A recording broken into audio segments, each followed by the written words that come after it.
তাদের মধ্য থেকে এখন বক্তব্য রাখবেন আল্লামা দেলোয়ার হোসেন সাইদির সন্তান মাসুদ সাইদি। বক্তব্য রাখবেন মাসুদ সাইদি।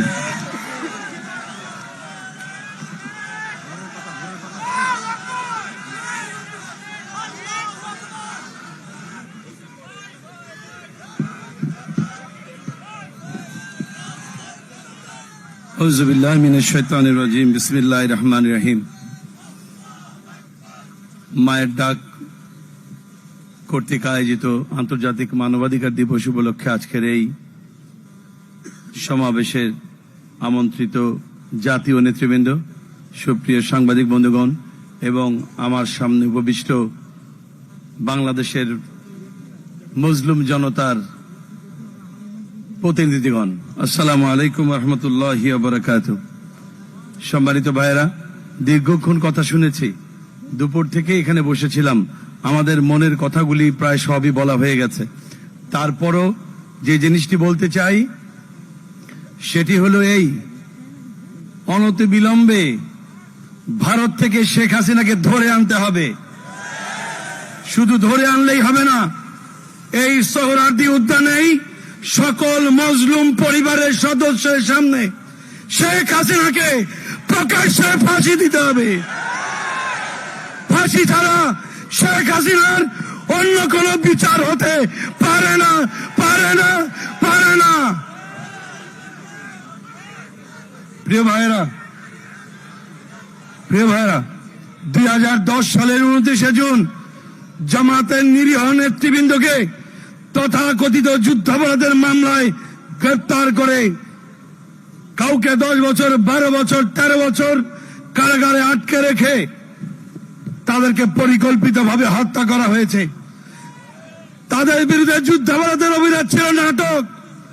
মূলত ভারতের আগ্রাসনের বিরুদ্ধে বিরোচিত ভূমিকা রাখার জন্যই তাদেরকে পরিকল্পিতভাবে হত্যা করা হয়েছে। প্রিয় ভাইরা, সন্ত্রাসী সংগঠন ছাত্রলীগকে যেভাবে নিষিদ্ধ করা হয়েছে, আওয়ামী লীগকেও একইভাবে নিষিদ্ধ করতে হবে। মনে রাখতে হবে, মজলুমের জালিমের প্রতি দয়া দেখানো, মজলুমের রক্তের সাথে বেঈমানি করা। সুতরাং আওয়ামী লীগের প্রতি কেউ মায়া দেখাতে আসবেন না। আমরা ভারতকে বলতে চাই, ওই ইসকনের সন্ত্রাসী চিন্ময়কে নিয়ে আপনাদের যে মায়া কান্না, বিশ্বজিৎকে যখন কুপিয়ে হত্যা করা হয়েছিল, আপনাদের এই মায়া কান্না কোথায় ছিল? ভারত কখনোই বন্ধুত্বের প্রশ্নে, বাংলাদেশের স্বাধীনতা সার্বভৌমত্বের প্রশ্নে উত্তীর্ণ কোনো বন্ধু নয়। বরং আমরা যে রক্তের উপরে দাঁড়িয়ে আমাদের তৃতীয় স্বাধীনতা পেয়েছি, আমরা এই স্বাধীনতা দাঁড়িয়ে বলতে চাই, ভারতের সঙ্গে আমরা চোখে চোখ রেখে কথা বলার সাহস এবং শক্তি অর্জন করেছি। সুতরাং আমাদের সঙ্গে কথা বলবেন ন্যায্যতা ও সমতার ভিত্তিতে। আওয়ামী লীগের ওই নতজানু পররাষ্ট্রনীতি এই সরকারের আমলে আর এই ছাত্র জনতার গণ অভ্যুত্থানের বাংলাদেশে আর হবে না। প্রিয় ভাইরা, আজকের এই সমাবেশে শ্রদ্ধার সাথে স্মরণ করছি ওই 28শে অক্টোবর লগি বৈঠা দিয়ে সাপের মতো পিটিয়ে আওয়ামী লীগ তাদেরকে হত্যা করেছিল, সেই শহীদদেরকে। অত্যন্ত শোকাবহর অবস্থায় স্মরণ করছি 2010 সালের 22শে ফেব্রুয়ারি থেকে 25শে ফেব্রুয়ারি ঢাকার পিলখানায় বাংলাদেশের অহংকার সেনা সদস্য, ওই 57 জন সেনা সদস্যকে পরিকল্পিতভাবে আওয়ামী লীগ ভারতের নির্দেশে হত্যা করেছিল। আজকে সেই শহীদদেরকেও স্মরণ করছি। প্রিয় ভাইরা, 2013 সালের 28শে ফেব্রুয়ারি আমার সম্মানিত পিতা আল্লামা সাইদিকে অন্যায়ভাবে ওই ট্রাইব্যুনাল থেকে ফাঁসির রায় দিয়েছিল। ওই ফাঁসির রায়ের প্রতিবাদে সারা বাংলাদেশে যখন মানুষ বিক্ষোভে ফেটে পড়েছিল, ওই বিক্ষোভরত মানুষের বুকে গুলি করে প্রায় 300 মানুষকে খুনি হাসিনা হত্যা করেছিল। আজকে সেই শহীদদেরকে স্মরণ করি। প্রিয় ভাইয়েরা, 2013 সালের 5ই মে বাংলাদেশের ইতিহাসের আরেকটি কলঙ্কিত অধ্যায়। খুনি হাসিনা বাংলাদেশের শ্রেষ্ঠ সন্তান আলেমদেরকে বিনা অপরাধে গুলি করে গভীরতা হত্যা করেছে। আমরা সেই সমস্ত শহীদদেরকেও স্মরণ করছি।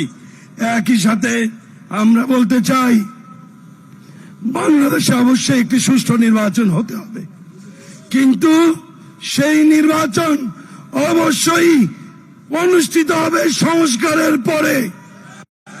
ছাত্র জনতার রক্তের সাথে, আওয়ামী লীগের সাথে, ভারতের সাথে আপোষ না করে কোন নির্বাচন হবে না। আমরা চাই একটা সুন্দর সুষ্ঠু সংস্কারের পরে সুষ্ঠু একটি পরিবেশে 18 কোটি মানুষ ভোট দেবে। সেই ভোটে বাংলাদেশি জাতীয়তাবাদ এবং ইসলামী মূল্যবোধী বিশ্বাসী সরকার গঠিত হবে ইনশাআল্লাহ। প্রিয় ভাইরা, শেষ কথা বলতে চাই, মাননীয় তথ্য উপদেষ্টা এখানে আছেন। সরকারের ভেতরে এখনো আওয়ামী লীগের দালাল আছে। আমরা দেখতে পাই ঢাকার রাজপথে আনসার লীগের নামে, সুবিধা বঞ্চিত লীগের নামে, কিস্তি লীগের নামে এখনো ঢাকার রাজপথে আওয়ামী লীগ রাজপথ দখল করার পায়তারা করে। প্রশাসনের সহযোগিতা ছাড়া কিভাবে তারা রাস্তায় নামে? আমরা সরকারের ভেতরে ঘাপটি মেরে থাকা ভারতের দালালদেরকে অবিলম্বে বহিষ্কার দাবি করছি। একই সাথে শেষ কথা, যে ট্রাইব্যুনালের মাধ্যমে দেশপ্রেমিক ভারতীয় আগ্রাসনের বিরুদ্ধে বীর যোদ্ধা আলেমদেরকে হত্যা করা হয়েছিল, ফ্যাসিবাদের দালালি করেছে যে সমস্ত বিচারকেরা, ওই সমস্ত বিচারকদেরকেও বিচারের আওতায় আনতে হবে।